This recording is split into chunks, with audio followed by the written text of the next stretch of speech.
승리의 왕이 되신 주 음성 들리네. 그대가 내게 족하네. 그대가 족하네. 이 괴로운 세상 나 지날 때 그대가 족하네.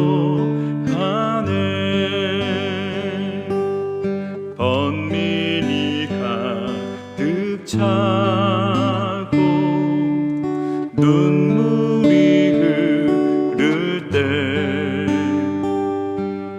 주 나의 곁에 오사 위로해 주시네.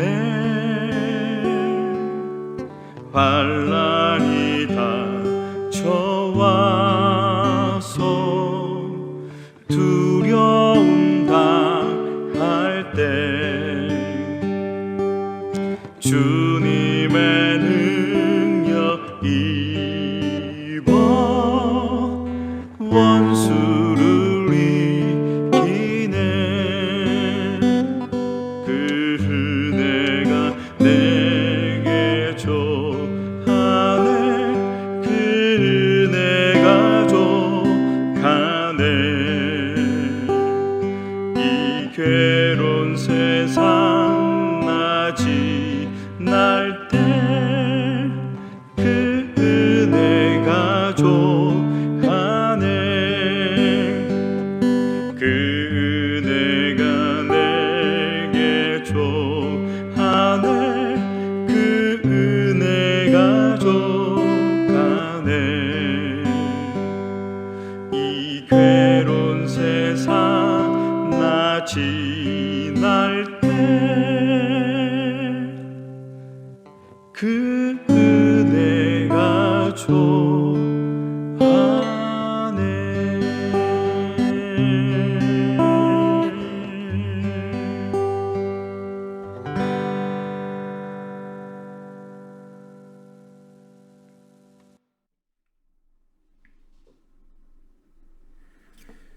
안녕하세요. 찬송가를 통해 바라본 성경 찬바성의 최충희 목사입니다. 여러분 그동안 잘 계셨습니까? 우리 지난주에 우리가 함께 만났어야 되는데 이제 한 주 건너서 이제 만나게 됩니다. 하지만 또 지난주에 우리가 300장 그 찬송가 녹화한 그 영상을 보시면서 어떻게 그 가사 가운데 푹 젖어 계시는지 모르겠습니다. 오늘은 제4강 300장 내 마음이 낙심되며 이 찬양을 보도록 할 텐데요. 먼저 이 찬송곡은 1962년에 발매된 새 찬송가, 우리나라 새 찬송가에 처음 등재가 되었습니다. 그때는 402장으로 채택이 되었었는데 그때의 제목은 그의 은혜가 내게 족하다, 이런 제목으로 수록이 됐었죠.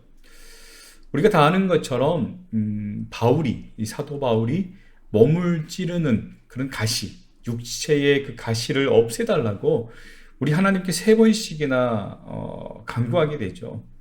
그때 우리 하나님께서 이렇게 응답하십니다. 고린도후서 12장 9절 말씀이죠. 내 은혜가 내게 족하도다. 이는 내 능력이 약한 데서 온전하여 짐이라. 아멘. 하나님의 능력은 인간의 부족함이 바닥에 다다랐을 때에 더욱 빛이 나는 법입니다. 그래서 이 찬송을 함께 보길 원하는데 아쉽게도 이 찬송에 대한 그런 자료들이 그렇게 많지가 않아요. 이 찬송가는 브루스 에반스라는 분이 1906년도에 작사, 작곡을 하게 됩니다. 그 뒤에 이분이 어떤 사역들을 했었는지 물론 떠도는 그런 자료들이 있지만 검증된 자료는 아니더라고요. 그래서 이 정도로만 이 곡에 대해서 어떻게 만들어졌는지 어떤 그런 것들은 우리가 보지 못한 채 그냥 바로 우리가 그 가사 속으로 함께 들어가야 될 것 같습니다. 우리 300장 내 마음이 낙심되며 이 찬송가를 함께 보겠는데, 먼저 1절입니다. 내 마음이 낙심되며 근심에 눌릴 때 주께서 내게 오사 위로해 주시네. 우리 함께 한 번 더 읽어볼까요? 시작. 내 마음이 낙심되며 근심에 눌릴 때 주께서 내게 오사 위로해 주시네. 한 번 더 읽은 이유가 있습니다. 너무 가사에 참 은혜가 되는 것 같아요. 낙심이라는 단어가 나옵니다. 이 낙심은 상황이 문제가 아니라 마음의 문제입니다. 똑같은 상황에서도 어떤 사람은 낙심하게 되고 어떤 사람은 안심을 하기 때문이죠. 낙심, 이 낙심이라는 말의 뜻은 뭡니까? 마음이 떨어졌다는 거예요. 마음이 떨어져 버렸다. 어디에서부터 떨어졌는가? 바로 영혼에서부터 마음이 떨어져 버렸다는 거죠. 우리 영혼은 항상 누구 안에 있어야 됩니까? 주 안에 있어야 됩니다. 마음은 영혼 안에 있어야 됩니다. 그리하면 우리 마음은 상황의 변화에 따라서 움직이지 않게 되죠. 어떠한 문제들이 생기고 어떤 두려워해야 될 일들이 생긴다 할지라도 그것들을 마음이 요동함 없이 잘 헤쳐나갈 수가 있는 것입니다. 항상 평안함을 유지할 수가 있게 되는 거죠. 누군가 세상에서 가장 치명적인 병은 암이 아니라 바로 낙심이다 라고 한 말을 들은 적이 있는데, 그만큼 이 낙심이라는 것이 그 인간적인 그 육신의 그 어떤 병보다도 너무나도 심각하다는 거예요. 그리고 이 낙심은 자주 발생하죠.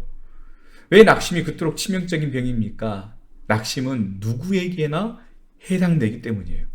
저나 여러분이나 또 오랫동안 신앙생활을 했던 그런 분들도, 또 예수님을 아예 모르는 사람들도 낙심이 늘 온다는 거죠. 사람은 누구나 다 낙심하기 마련입니다. 우리는 여러 번 낙심할 수 있습니다. 또 우리 크리스찬에게도 이 낙심함이 있죠. 근데 이 낙심이 한 번으로 끝납니까? 아니, 여러 번 계속되는 거예요. 그리고 이 낙심의 특징이 뭐냐? 전염성이 매우 강하다는 거예요. 내가 낙심하면 옆에 있는 배우자도, 옆에 있는 내 가족들도, 내 지인들도, 내 동료들도 다 낙심이 전달이 되어지는 것입니다. 그렇다면 이 낙심의 치료 방법이 뭘까? 바로 여호와 하나님을 기억하는 것입니다. 과거 나에게 베푸셨던 그 하나님의 은혜를 기억하는 것이죠. 그 시편이 무엇입니까? 과거 하나님 나에게 주셨던 그 은혜를 되짚어보고 그것을 시로 노래한 것입니다. 이게 바로 시편이죠. 여러분, 우리가 살아온 것이, 지금까지 살아온 것이 하나님의 은혜입니다. 그리고 지금도 그 하나님께서 내 가까이 계심을 우린 알아야 됩니다. 중요한 것은 내가 느끼든 못 느끼든 우리 하나님은 늘 내 가까이에 함께 하신다라는 거예요.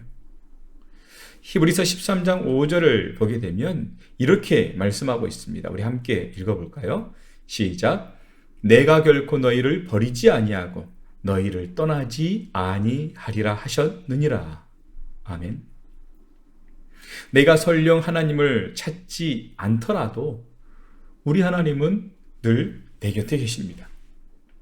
그리고 가사처럼 낙심되어서 근심에 내가 꽉 눌려 있을 때에 우리 주님은 내 곁에 오셔서 위로해 주십니다. 낙심한 디베랴 바닷가의 제자들에게 우리 예수님은 위로의 선물을 가지고 오십니다. 그들은 주님을 버렸어요. 그래서 낙심 속에서 떨고 있었습니다. 하지만 주님은 이들 곁에서 위로하여 주시죠. 이처럼 우리 또한 낙심되어서 근심할 때에 현실을 보지 말고 마음의 눈을 열어서 우리 주님을 보실 수 있길 바랍니다. 나와 함께 하시고 나에게 위로해 주시는 그 하나님, 그 주님을 볼 수 있기를 바랍니다. 그 다음 가사를 보죠. 함께 읽어볼까요? 가는 길 캄캄하고 괴로움 많으나 주께서 함께하며 내 짐을 지시네. 아멘. 사랑하는 어머니 리브가의 치맛자락에서 호강하면서 아무 근심 걱정하지 않고 자라왔던 이 야곱은 인생의 쓴맛을 보게 됩니다.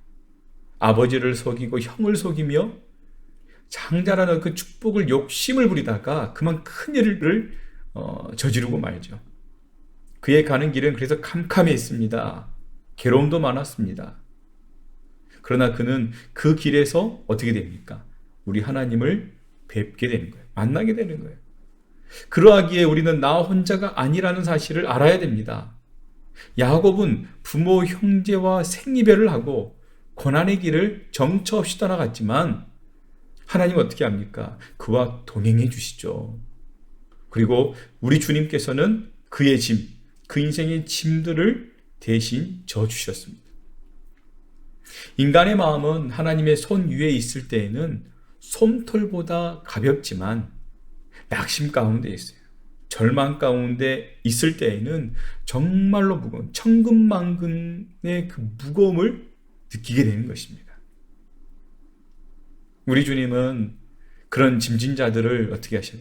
초청해 주시고 우리의 낙심과 근심, 그 모든 것들을 다 주님의 그 십자가 아래 내려놓기를 바라고 계십니다.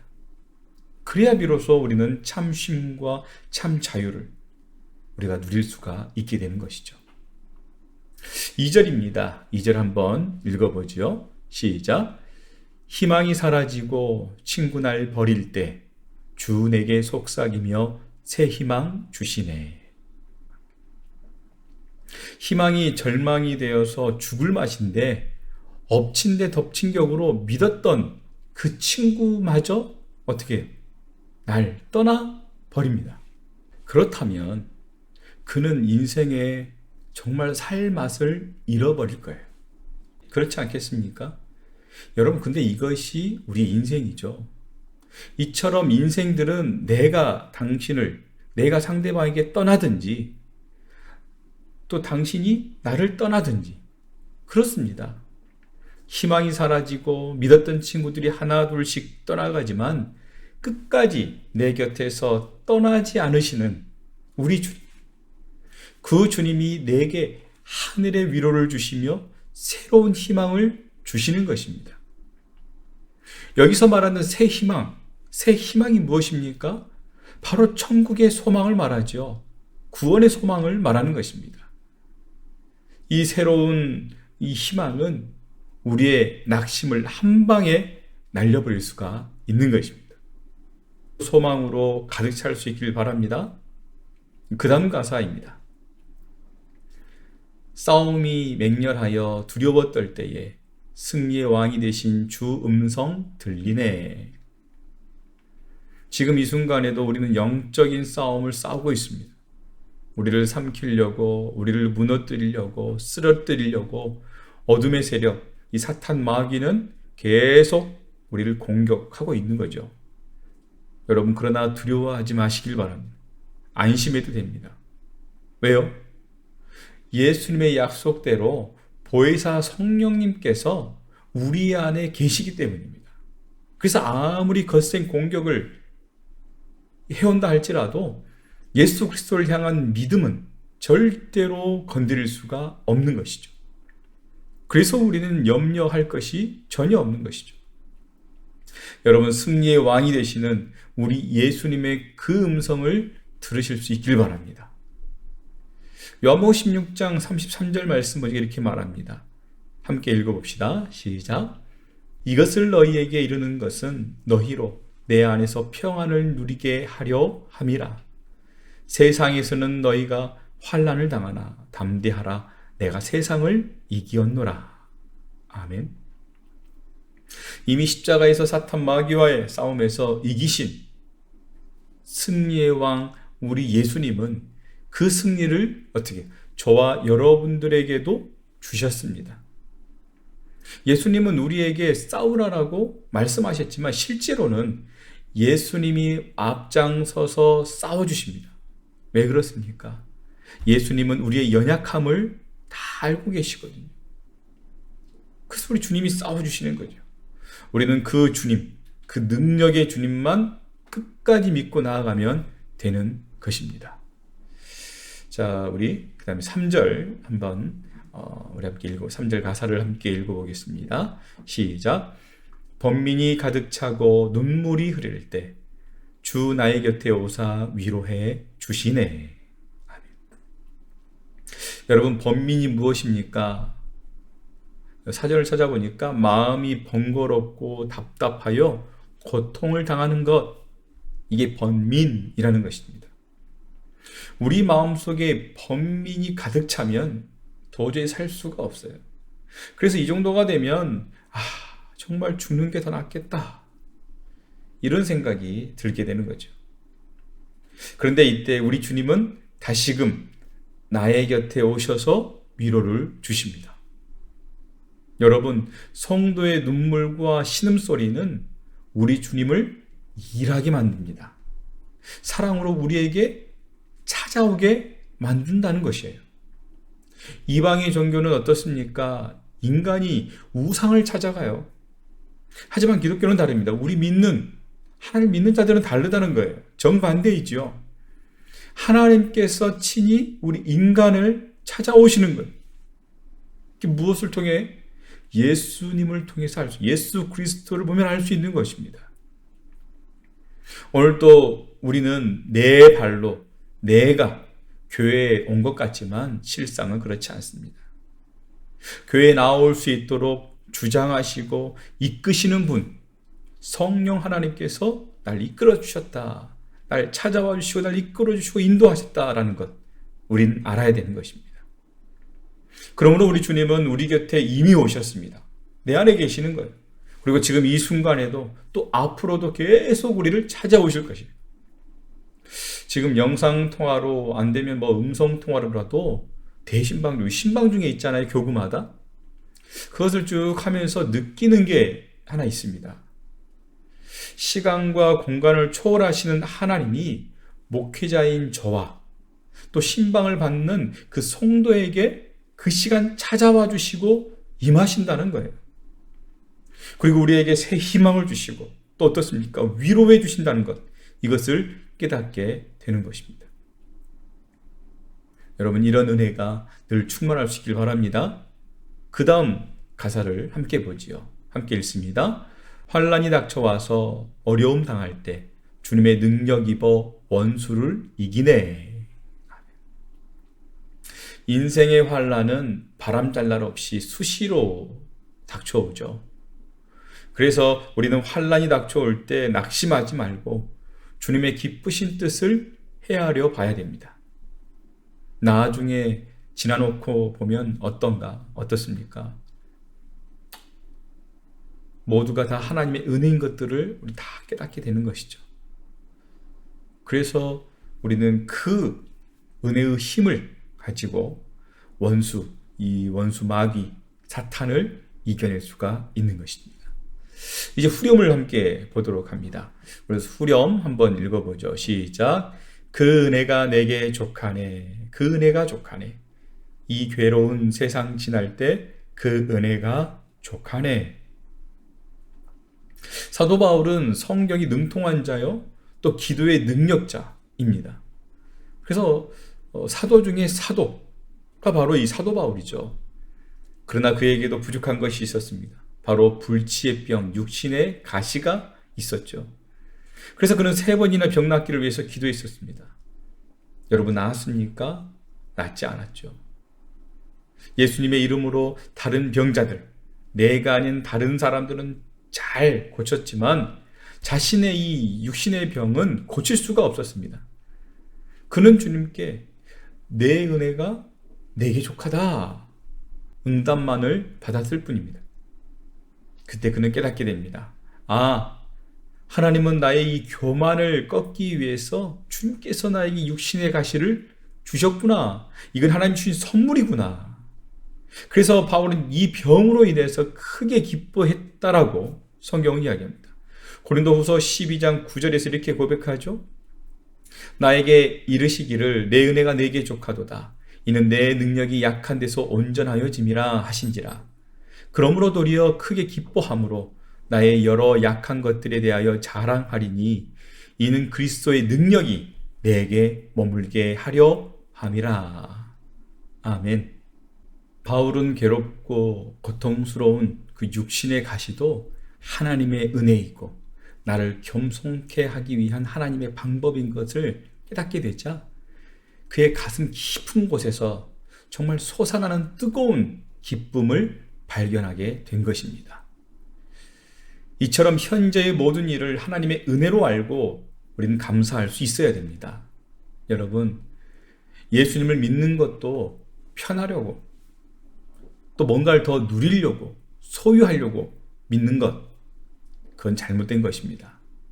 우리는 괴로운 세상을 오직 하나님의 말씀과 은혜로 살아야 합니다. 괴로움을 없애보려고 발버둥 치지 말고 그렇게 또 우리가 발버둥 치면 칠수록 더 힘들어지는 거예요. 더 아파지는 거죠. 힘들면 힘들수록 아프면 아플수록 어떻게 해야 됩니까?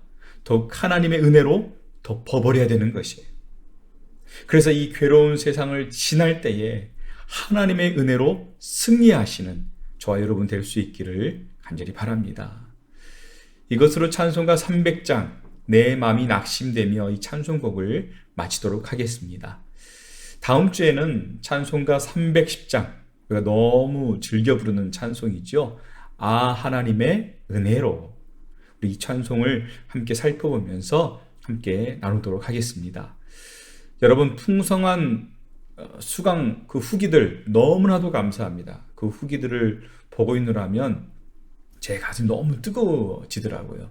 너무 감사하고요. 또 다 보신 후에는 출첵 내지는 간단한 소감, 또 후기, 또 나에게 감동되었던 어떤 그런 단어, 문장 좋습니다. 다 좋습니다.